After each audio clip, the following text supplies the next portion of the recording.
오늘 우리에게 주시는 생명의 말씀 주제는 영적 예배예요. 한번 따라서 영적 예배. 영적 예배에 대한 말씀이에요.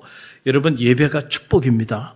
여러분, 이 사실을 알게 되기를 간절히 바라요. 우리는 때때로 예배 자리에 나오는 것을 마치 도살장 끌려가는 기분으로, 어떤 이들은 그냥 마지못해 억지로 이렇게 참여하는 이들도 있을 수 있어요. 왜냐하면 예배가 축복임을 아직 체험하지 못한 분들은 그럴 수 있어요. 그러나 예배가 축복임을 아시는 사람들은 예배를 사모하게 돼 있습니다. 그리고 예배의 자리에 갈급한 마음을 가지고 나오게 돼요. 그럴 때에 하나님께서 하늘의 문을 여시고 예배를 통해서 우리 가운데 부어주시는 이루 말할 수 없는 놀라운 축복을 허락하여 주시는 거예요. 자, 오늘 예배가 축복이라 그랬는데, 예배가 축복이 되기 위해서는 어떤 예배가 우리 삶의 실제로 축복이 되는지, 거기에 관한 말씀을 오늘 묵상하고, 다음 시간에는 예배가 우리 삶에 실제로 유익한 5가지 영적 비밀에 대해서 다음번에는 거기에 관한 말씀을 여러분과 함께 나누겠습니다. 2번에 걸쳐서 로마서가 말하는 이 예배의 중요성에 대한 말씀을 나누길 원해요. 자, 오늘은 어떤 예배가 우리 삶에 실제로 축복이 되는가? 여러분, 이걸 아는 것이 중요하다는 거예요. 한마디로 말씀드리면 영적인 예배가 우리 삶에 축복이 됩니다. 할렐루야. 그래서 오늘 본문 로마서 12장 1절 한 절의 말씀이죠. 한음성으로 함께 따라합니다.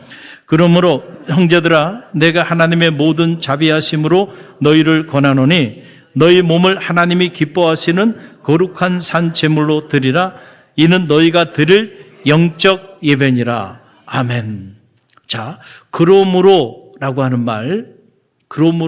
말은 앞에 뭐라고 설명을 다 하고, 그리고 그 결론 부분에 결론을 맺는 말이죠. 그러니까 이 로마서 1장부터 11장까지의 핵심적인 내용은 바로 뭐냐면 믿음으로 구원받는다는 거예요. 그렇죠? 우리가 믿음으로 구원을 받는다라고 하는 이 구원론에 관한 그런 말씀인데, 그럼 어떤 믿음이었는가? 그 믿음이 어떤 믿음이 우리의 삶을 실제로 구원으로 인도하는가? 첫째는 예수를 우리 인생의 주인으로 고백하는 믿음. 여러분의 인생의 주인으로 예수를 고백하고, 여러분의 가정의 주인으로 예수를 고백하고, 여러분의 사업체와 직장, 그리고 우리 갈릴리 교회, 이 교회 주인으로 예수 그리스도를 고백하는 믿음, 그 믿음이 우리를 구원으로 인도한다는 거예요. 또 하나, 하나님께서 예수를 모든 죽은 자 가운데서 다시 살리셨다고 하는 그 사실을 마음으로 믿는 믿음, 부활의 믿음이죠.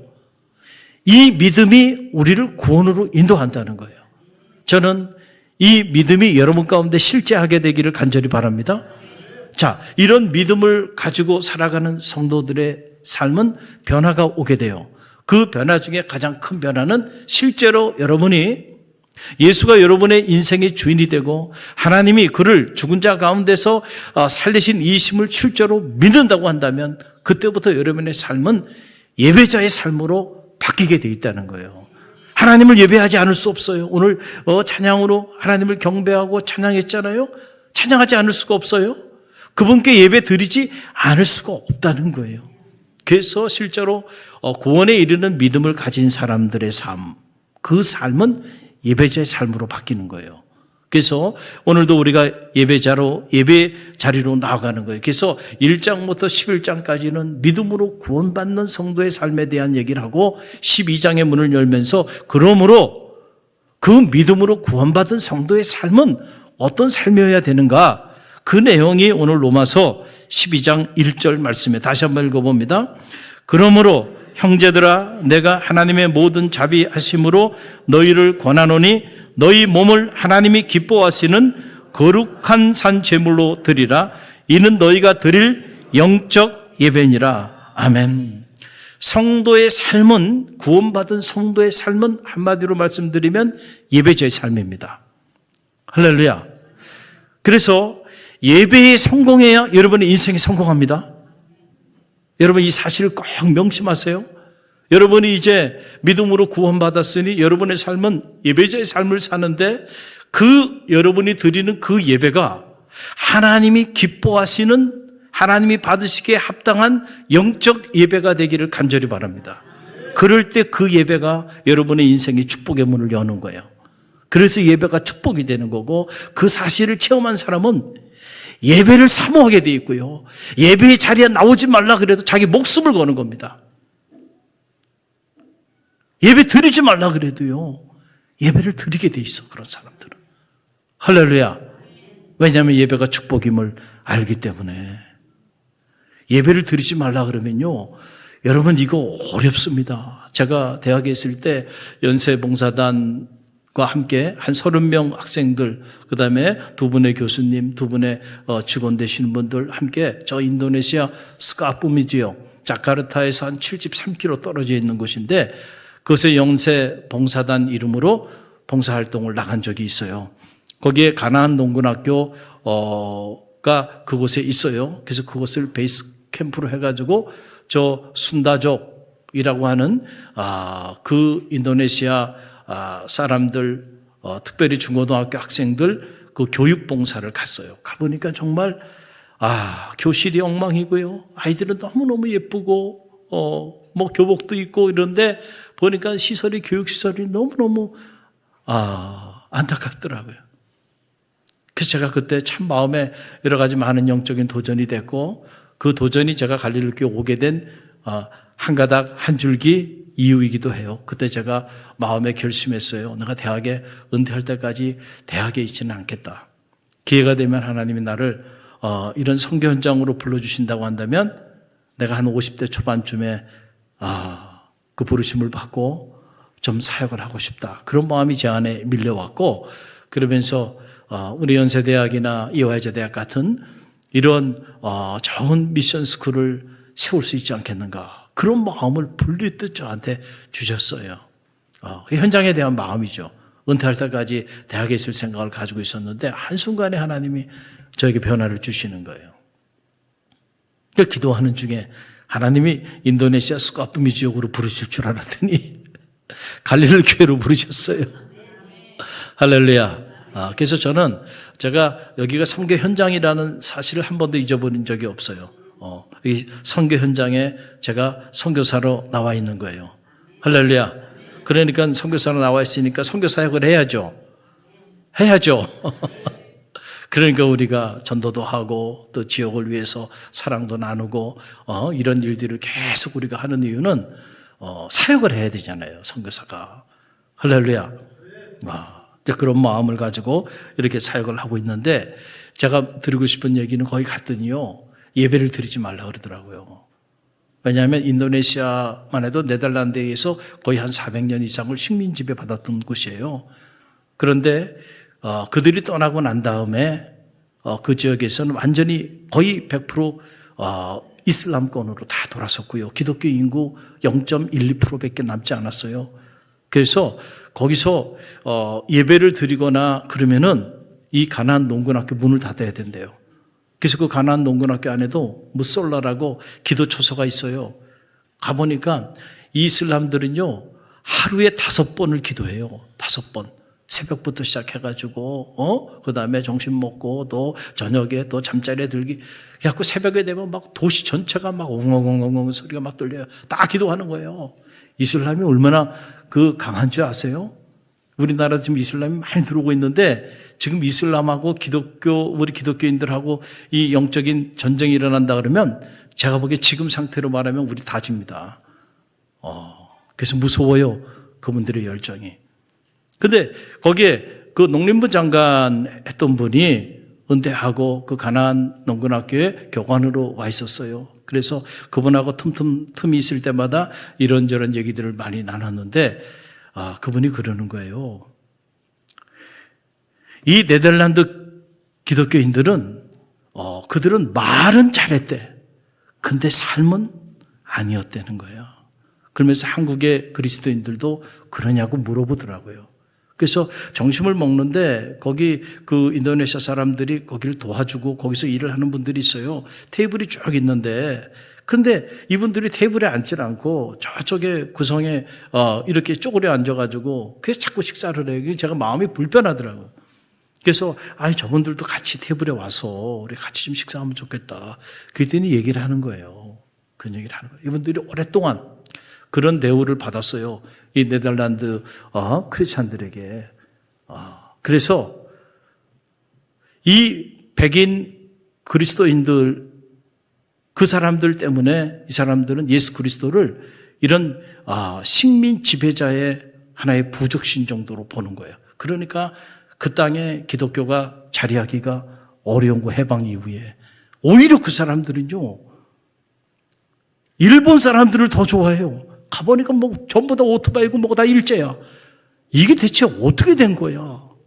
그러니까 식민 지배를 했던 그 일본 사람들이요, 오히려 그 네덜란드 400여 년 동안 자기를 식민 지배했던 그 사람보다 더 나쁘고 오히려 일본 사람들이 해방군인 거야, 그들에게는.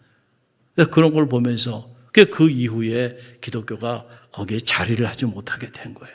그건 제가 오면서 생각이 드는 게 감사한 것 중에 하나는 그래도 우리가 일제 36년을 겪으면서 일본이 기독교 국가가 아니었다는 거 감사하다는 생각이 들더라고. 이해가 돼요? 만약에 일본이 기독교 국가였고 36년 동안 우리를 식민 지배했다고 한다면 해방 이후에 이 땅에 교회가 자리할 수 있었겠어요? 없죠. 400여 년 동안, 거의 430년 동안 네덜란드가 기독교 국가가 여러분 식민 지배하고 그러고 떠난 땅에 이제 기독교의 길자만 해도 그 사람은 일을 가는 거예요. 그래서 다 동남아시아 전역이요, 미전도 국가로 다 바뀐 겁니다. 미얀마, 라오스, 말레이시아 다 마찬가지예요. 과거 400~500년 동안 유럽의 그리스도인들에게 의해서 식민 지배 받았던 나라들인데 그들이 떠나고 난 다음에 다 토속 종교로 돌아간 겁니다. 그러니까 우리가 이 신앙생활을 잘해야 돼요. 할렐루야. 힘을 갖고 능력을 갖는다. 이게 사실은 우리가 바르게 복음을 접하지 않으면은요, 여러분 오히려 그것이 하나님의 나라를 실현하는 게 아니고 죄의 나라를 실현할 수도 있다는 거예요. 그래서 반기독교적인 정서가 동남아시아에는 가득한 거예요, 지금. 그 이유가 거기에 있다라고 하는 그런 사실인데, 그래서 예배를 못 드리게. 그래서 우리가 한 2주 정도 이렇게 머무는데 예배를 못 드리게 하니까요, 미쳐버릴 것 같아요. 찬양도 못해요. 모여서 기도도 못해요. 대학교회하고 교목실하고 그리고 미션스쿨이고 다 크리스천들만 다 데리고 갔는데 예배도 한번 못 드리고 찬양도 한번 못하니까 죽을 것 같더라고요, 나중에. 이야, 예배를 드리지 말라는 게요, 여러분에게 지금은 여러분 모르지만 만약에 예배를 드리지 말라 그러면 여러분 그게 얼마나 여러분의 그 영혼을 힘들게 하는 일인지를 알아야 해요. 그거 빼앗겨 보면 알아요. 우리 누리고 있으니까 가치를 모르는 거예요. 마음껏 찬양할 수 있는 거 축복인 줄 믿으시길 바랍니다. 예배가 우리에게 얼마나 큰 은혜고 은총이죠. 하나님이 예배를 통하여 오늘도 축복의 문을 엽니다. 그런데 그 예배가 어떤 예배냐면, 오늘 말씀 보게 되니까 우리의 몸을 하나님이 기뻐하시는 거룩한 산 제물로 드리는 영적인 예배. 그 예배는 반드시 여러분의 삶에 축복의 문을 엽니다. 할렐루야. 그러니까 우리가 이 몸이라고 하는 건 단순한 육체를 말하는 게 아니고 우리 인격, 우리 삶 전체를 말하는 거죠. 우리 삶 전체를 살아있는 제물, living sacrifices, 살아있는 제물로 하나님 앞에 온전히 드리는 영적인 예배. 이 영적인 예배라고 하는 것은 단지 spiritual worship 서비스를 말하는 게 아니고, 이거는 로기캥 라트 아이엔이라고 하는 말인데 뭐냐면 합당한 예배, 즉 하나님이 기뻐하시는 예배. 예배도 하나님이 기뻐하시면서 연락하시는 예배가 있는가 하면 그렇지 않은 예배도 있다는 거예요. 여러분, 보세요. 가인과 아벨을 통해서 우리가 배웁니다. 가인과 아벨이 하나님 앞에 제사했어요. 그런데 어떻게 된 일인지, 하나님께서 가인과 그의 제물은 연락하지 않았어요. 아벨과 그의 제물만 연락하게 됩니다. 이런 일이 일어나게 되는데, 이게 창세기 4장 3절로 5절 말씀 보게 되면 그 내용이 나와요. 우리 함께 읽어봅니다. 세월이 지난 후에 가인은 땅의 소산으로 제물을 삼아 여호와께 드렸고 아벨은 자기도 양의 새끼와 그 기름으로 드렸더니 여호와께서 아벨과 그의 제물은 받으셨으나 가인과 그의 제물은 받지 아니하신지라. 아멘. 어떻게 보면 하나님 차별하시는 분인 것 같아. 아니 모든 예배 하나님 다 좀 연락해 주시면 좋잖아요. 그런데 그렇지가 않아요. 오늘 로마서의 말씀처럼 너희 몸을 살아있는 제물로 하나님 앞에 드리는 영적 예배, 그 예배는 하나님이 받으시고 연락하시고 그 예배를 통하여 축복의 문을 여신다는 거예요. 그러나 그렇지 않은 예배도 있다는 거예요. 가인이 드린 제사, 가인이 드린 예배는 하나님 연락하지 않았다는 거예요.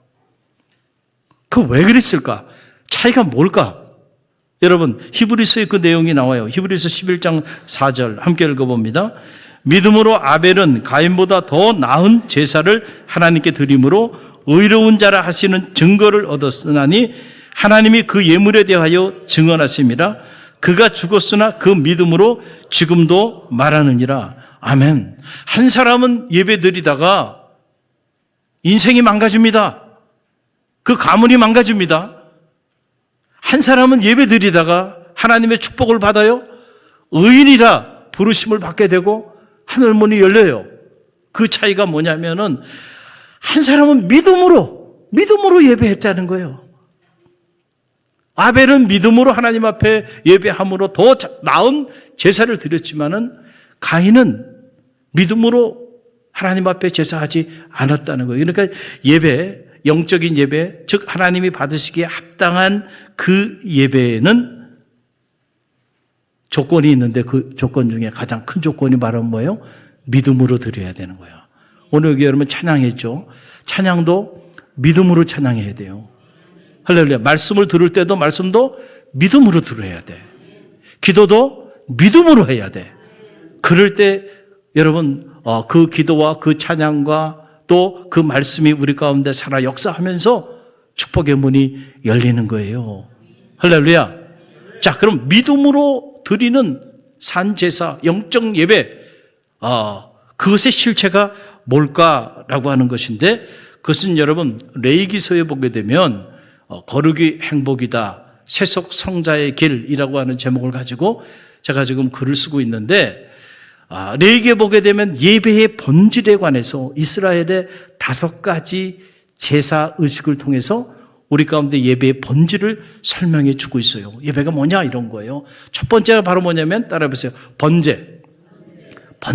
번제가 뭐냐면 burnt offering이라고 하는 거예요.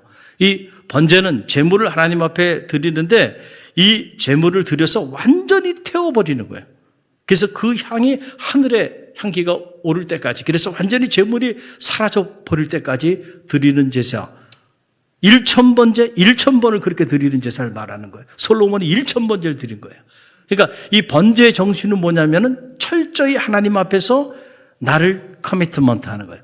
헌신한다는 거예요. 이게 뭐냐면은 우리가 예배를 드릴 때요. 여러분 보세요. 예배의 대상이 되시는 분은 누구예요? 하나님이시죠. 절대 이걸 잊어먹으면 안 돼.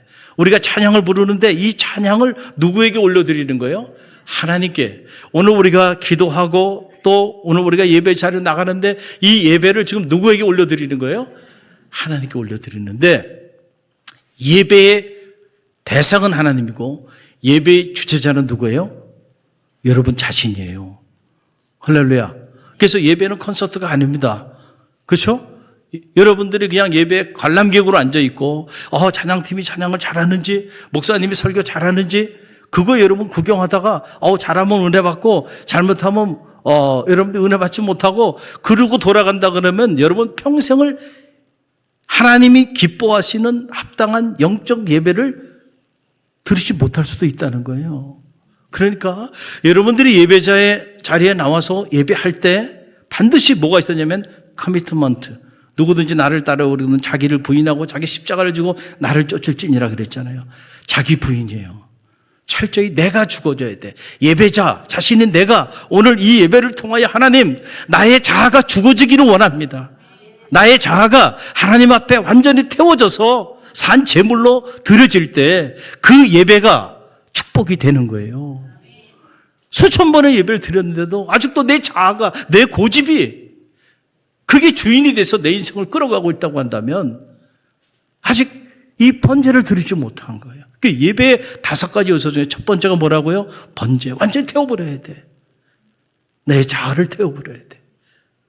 가인이 예배를 드렸지만 믿음으로 드리지 않았다는 건 뭐냐면은 그가 믿음으로 자기 자신을 죽이지 못했어요. 하나님 앞에. 자기 자신을 이 번제 제물로 드리지 못했기 때문에 예배를 드리다가 말이죠.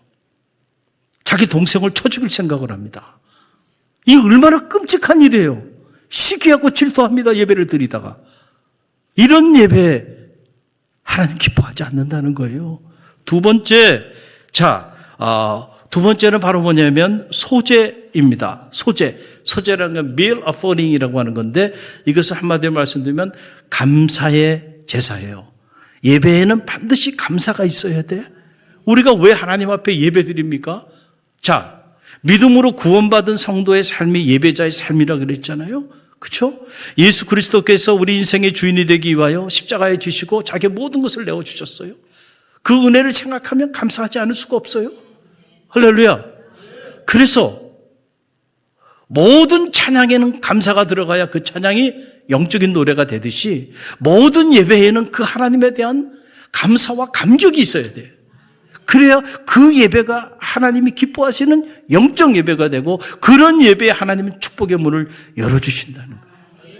그래서 여러분이 예배의 자리에 나올 때 그 하나님의 은혜에 대한 감사가 폭받쳐 오르기를 바랍니다.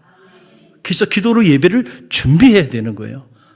그래서 여러분들이 한 번의 예배를 드려도 그 하나님의 은혜에 대한 그 감사가 여러분 안에 사무친다면 여러분 그 예배 성공한 거고 그 예배 정말 은혜 받은 거예요.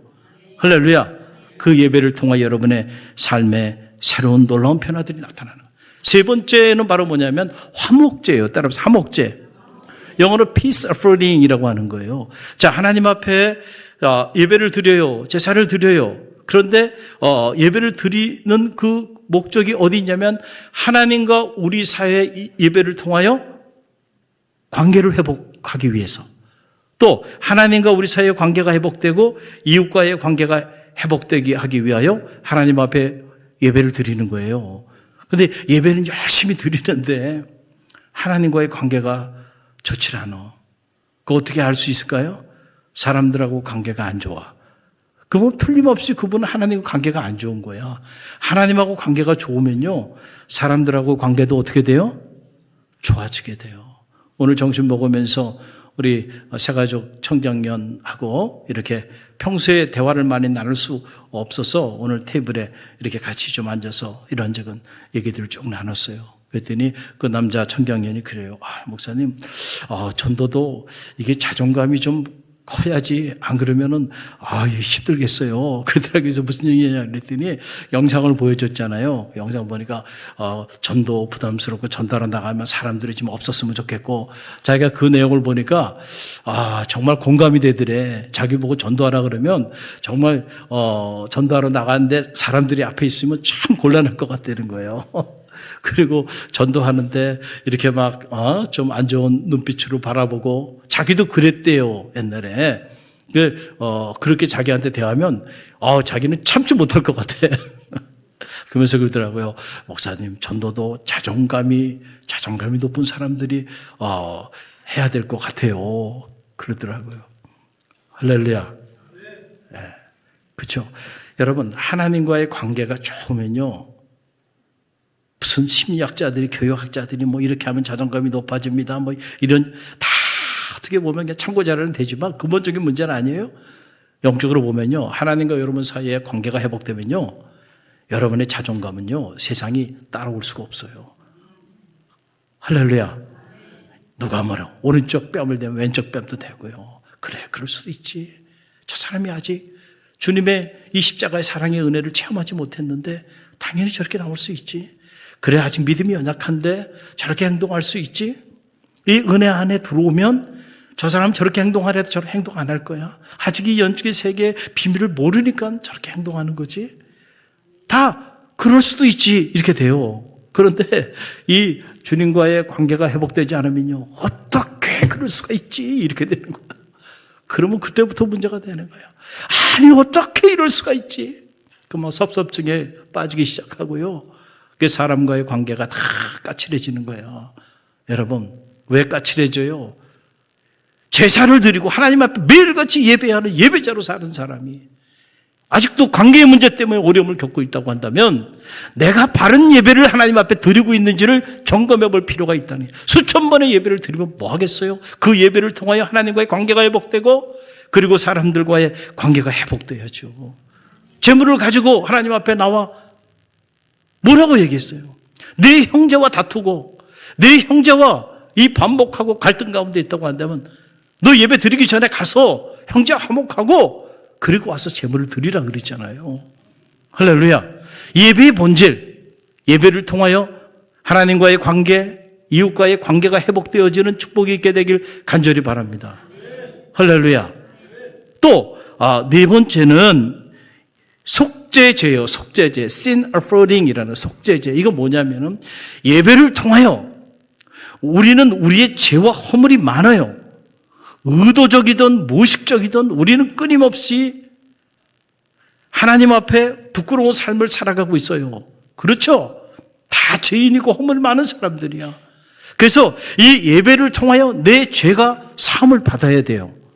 할렐루야. 그래서 여러분이 예배를 드릴 때 반드시 뭐가 있어야 되냐면 참회가 있어야 되는 거예요. 참회. 한 주간 살아가면서 하나님과 사람 앞에 또 하나님 앞에 지은 죄가 있어요. 그 죄를 참회해야 돼요. 그래서 우리 갈릴리 교회는 아예 예배 순서에 그 참회의 시간을 두잖아요. 그걸 두는 이유는 형식적으로 두는 게 아니에요.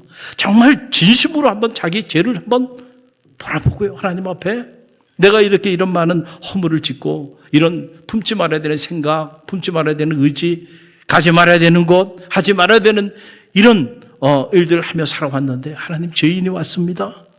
제 죄를 용서해 주세요. 참회. 참회할 때 죄와 허물이 사함을 받는 역사가 나타나는 거예요. 할렐루야. 그래서 예배에는 반드시 이 참회의 사건이 있어야 돼요. 제가 미국에서 유학생활을 할 때 그 갤버리 채플이라고 하는 그 척 스미스 목사님이 사역하는 그 교회 1년 이상을 다닌 적이 있어요. 그 교회를 배우고 싶어서.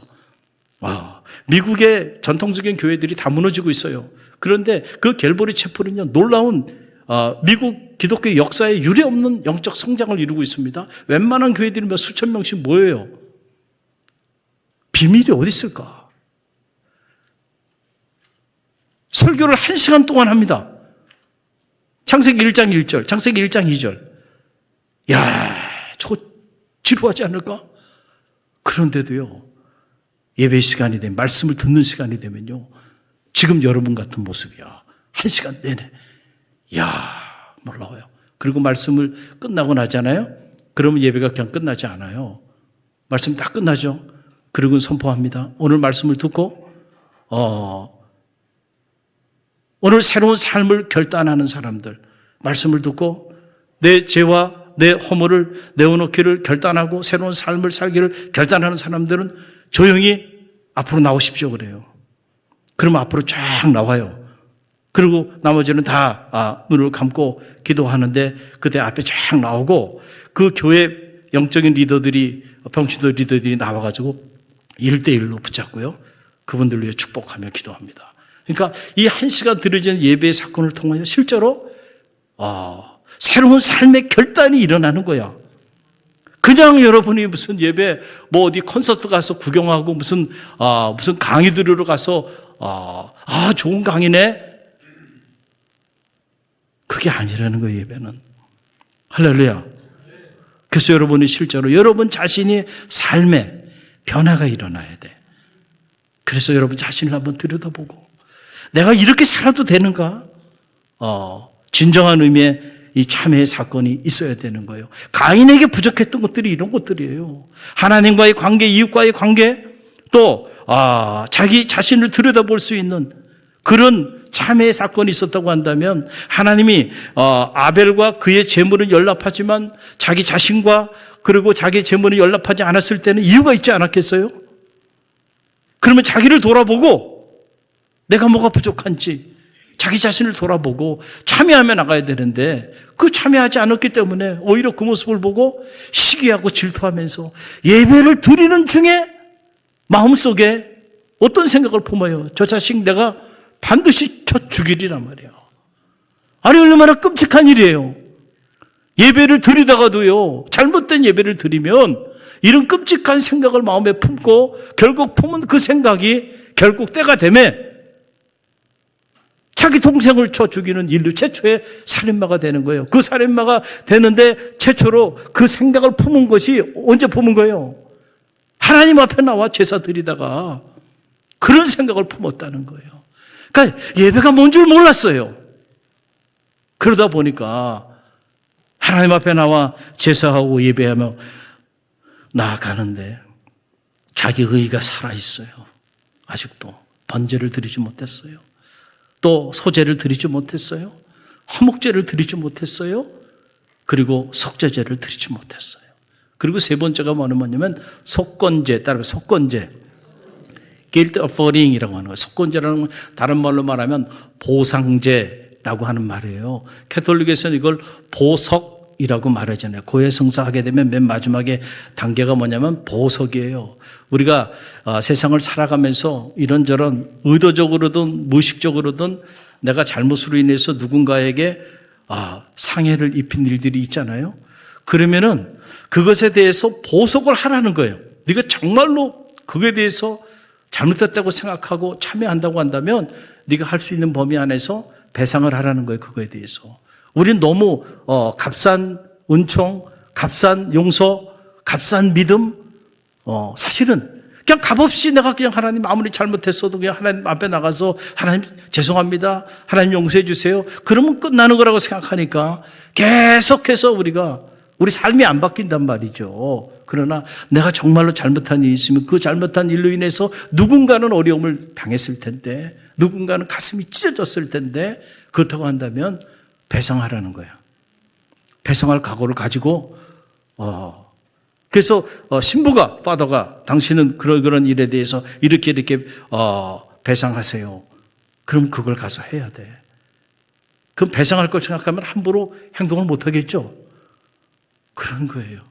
그래서 기독교에도 이 속건제라고 하는 게 있는 거예요. 이건 뭘 통해? 예배를 통해서 내가 누군가의 마음을 아프게 했다고 한다면 내가 가서 그냥 하나님 앞에 하나님의 문제 용서해 주세요. 그걸로 끝나는 게 아니고 실제로 내가 그 사람에게 가서 용서를 구하고 또 내가 그 사람에게 상해를 입힌 게 있다고 한다면 일정 부분 내가 배상할 게 있으면 배상을 해주고 그것까지가 여러분 참회예요. 할렐루야. 그러면은 이 5가지를 한번 생각해보세요. 5가지가 예배의 본질입니다. 예배를 통하여 우리가 뭐가 있어야 돼요? 헌신, 자기 부인, 철저히 자기를 태워야 돼요. 또 예배 안에는 뭐가 있어야 돼요? 감사. 하나님의 은혜에 대한 감사가 없는 예배는 예배가 아니란 말이에요. 그 다음에 자, 3번째가 뭐예요? 예? 뭐라고요? 화목제. 그러니까 예배를 통해서 관계가 회복되어지는 사건이 일어나야 돼. 하나님과의 관계가 회복되고 이웃과의 관계, 성도와의 관계가 회복되어야 돼. 그 다음에 4번째가 뭐예요? 여러분의 죄의 문제에 대해서 진심으로 통회하며 자복하며 참여하는 사건이 일어나야 돼. 만약에 그런 사건이 일어나지 않는다고 한다면 수천 번의 예배를 드려도요, 여러분의 인생은 안 바뀌거든요. 그런 예배, 하나님 기뻐하시는 예배가 아니에요. 하나님께서 합당한 예배, 이걸 영적 예배라고 번역을 한 건데 합당한 예배가 아니라는 거예요. 5번째는 뭐예요? 이거 배상을 해야 돼. 할렐루야. 그래서 우리가 이 5가지가 예배의 본질 안에 자리하고 있어야 돼요. 우리가 얼마나 많은 예배를 드리고 있습니까? 매일 새벽 예배, 수요 예배, 또 금요 성령 집회, 주일 오전 예배, 주일 오후 예배, 목장 예배, 많은 예배들이 있는데요. 여러분은 어떤 형태의 예배든지 간에 그 예배에는 이런 영적인 요소들이 거기에 본질로 자리하고 있어야 그게 예배입니다. 안 그러면 그냥 세상의 동아리나 세상에 뭐 이런저런 모임들이 얼마나 많아요. 그런 모임 중에 하나로 전락돼 버릴 수가 있어요. 그러나 모든 예배 안에는요, 이런 영적인 요소가 살아있기 때문에 예배가 축복이 되는 거예요. 그 한 번의 예배 때문에 생명이 살아나고 그 한 번의 예배 때문에 하늘의 문이 열리고 그 한 번의 예배 때문에 변화의 역사가 나타나고 그 한 번의 예배 때문에 지치고 피곤한 자들이 새 힘을 공급받게 되고요. 그런 역사가 나타나는 거예요. 그래서 그런 예배자로 예배하기를 원합니다. 그러기 위해서는 기도로 예배를 준비해야 되는 거예요. 기도로 여러분이 예배를 준비하지 않는 그 예배에 여러분이 그 예배에 성공하기 어렵다는 거예요.